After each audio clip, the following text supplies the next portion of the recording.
Hey magical sparks, welcome back to my channel. It's Sparkle here, and in today's video I'm going to be showing you guys 3 fun ways to get drawing ideas for when you're bored or you just don't know what to draw. And yes, this is in continuation to my last video, which is almost at 1 million views. That's crazy. Anyways, let's get straight to it. So the very first idea is one that I'd like to call fruity vibes, but hold on and let me explain what I mean. So for this idea you have to do one main thing, and it's really easy. All you have to do is pick one fruit. Yep, that's it. Pick one fruit. Make it an orange, a lemon, a watermelon, kiwi, anything you want. Or if you're feeling wild enough, go ahead and make up your own fruit, or pick a vegetable, or pick anything else. But hold on and let me just kind of explain what we're doing here.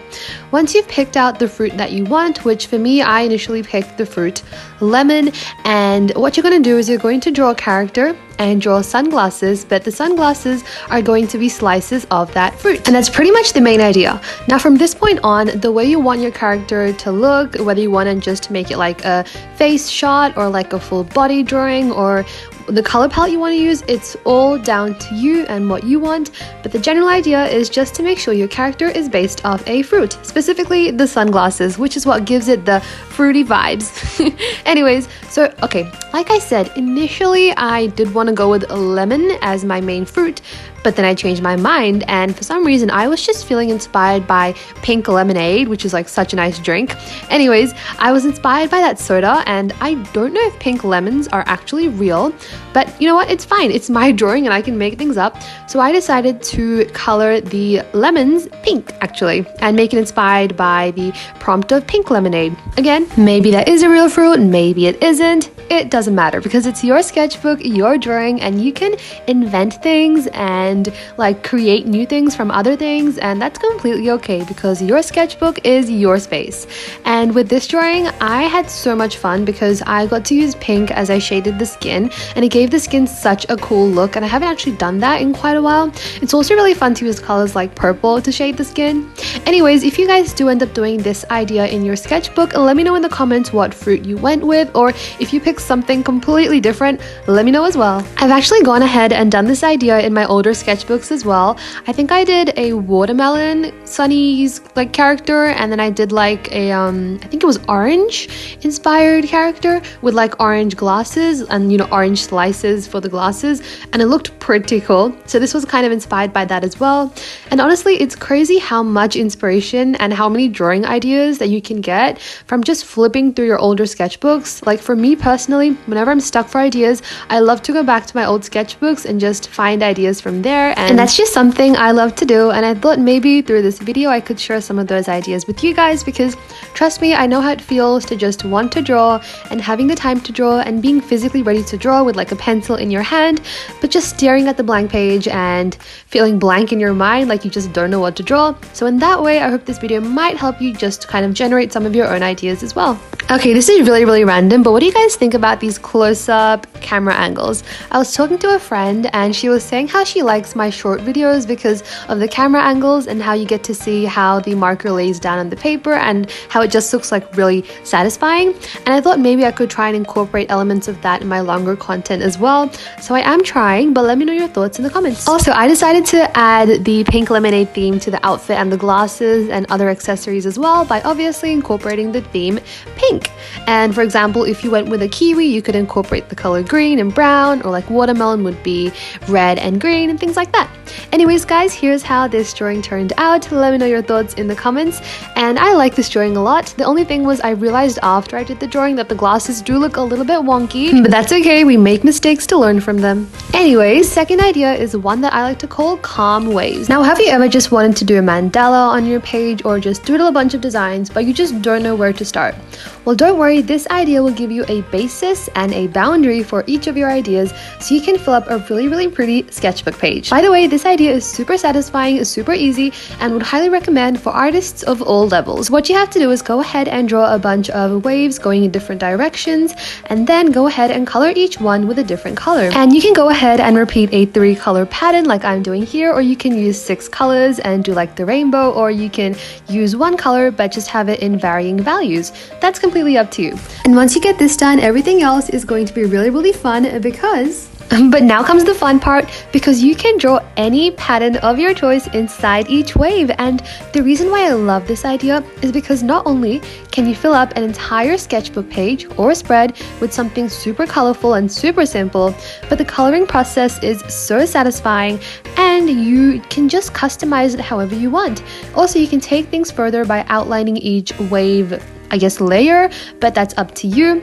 But the main part where you get to customize it comes with the designs that you choose to draw inside. So on the day that I did this, I was feeling pretty tired, so I just wanted to relax, and what I did was I went ahead and created a super duper simple diamond pattern, but it still ended up looking pretty cool. But you can be as detailed as you want, and you can go ahead and draw a full as detailed mandala flower if that's what you want. But again, it's completely up to you. By the way, to answer your question, for anyone who might be wondering, the answer is no. You do not have to use markers, but I like to use markers, which is why I used markers here.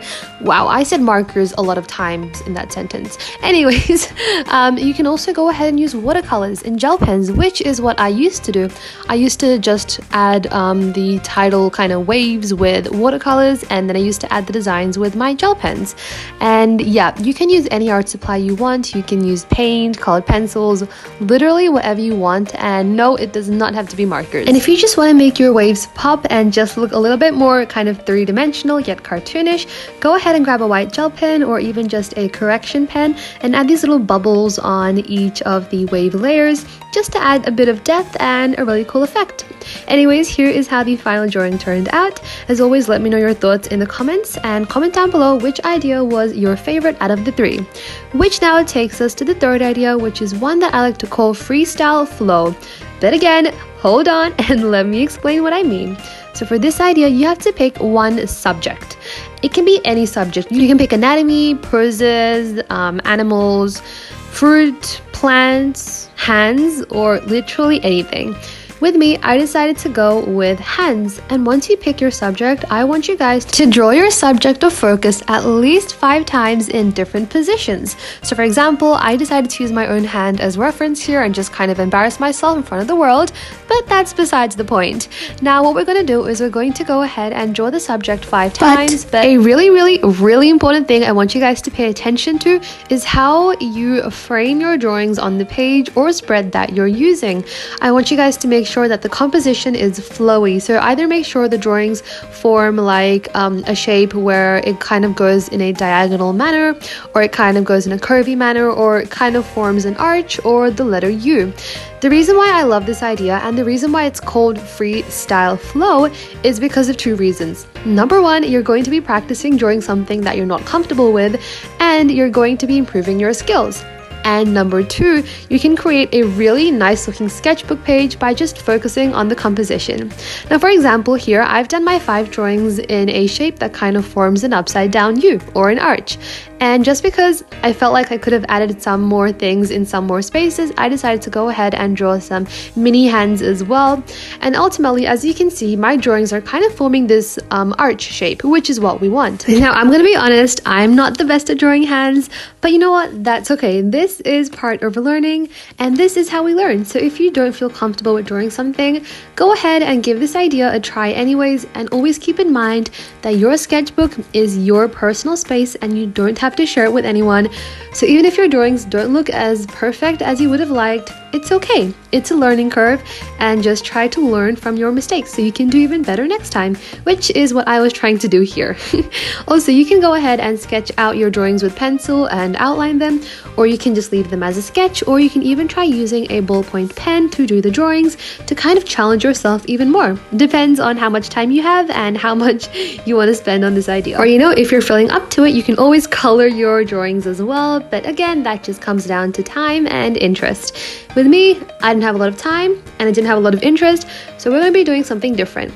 I'm going to add a background behind each of these drawings, kind of following that kind of a shape. Now here are some previous pages I did that are similar to the page I'm doing right now, and here's how I did them. But today I wanted to do it a bit more differently, and actually this time I wanted my page to kind of be inspired by the color palette of my nails. So this is like such a pretty design, and I wanted to incorporate most of these colors, all of the colors except for yellow, because I thought maybe just using gold would be enough to represent the yellow part of the nails. But But anyways, here's how I did it. Firstly, I marked out the part where I wanted the hands to stand out most, and then I outlined each hand and colored the background with a light color. Once I did that, the next thing I did, okay, if you heard that notification sound, just ignore it. Anyways, I went ahead and colored in the rest of the background using the color palette inspired by my nails. And now you guys can go ahead and do something like this if you would like to, or you can go ahead and do something similar to what I used to do from the little shot that I showed you guys from my older sketchbooks, or you can go ahead and do whatever you want. And you know what? It's completely up to you. But in the end, the point is your sketchbook is gonna look good and you're going to be learning at the same time. And that's the most important part. And again, here are some more camera angles that are, you know, closer because I hope they would be satisfying. But yeah, I don't know. That's something I'm going to work on, making my camera angles more satisfying. But I'll tell you what, this next camera angle is one that I love because you can't lie, it does look satisfying. Anyways, guys, if you do decide to do this idea, let me know in the comments what subject matter you chose. And if you did hands, did you use your own hands as reference like I did? And how did that go? Because for me, it was quite an interesting process to say the least. Anyways, these drawings aren't perfect, but I decided to learn from this page and I love how it turned out. By the way, the gold pen looks so shiny and sparkly and mesmerizing in real life. I tried to show it on camera, but you can't really tell. And anyways, here's what we got from where we started. And like I was saying before, inspiration can come in so many random sources from so many random places. For example, my nails, pink lemonade, and waves. Anyways, guys, that's it for today. Thank you so much for watching. I hope you guys all have a fabulous day. Stay awesome as always. Also comment down below which idea was your favorite, and I will see you guys in my next video. Bye!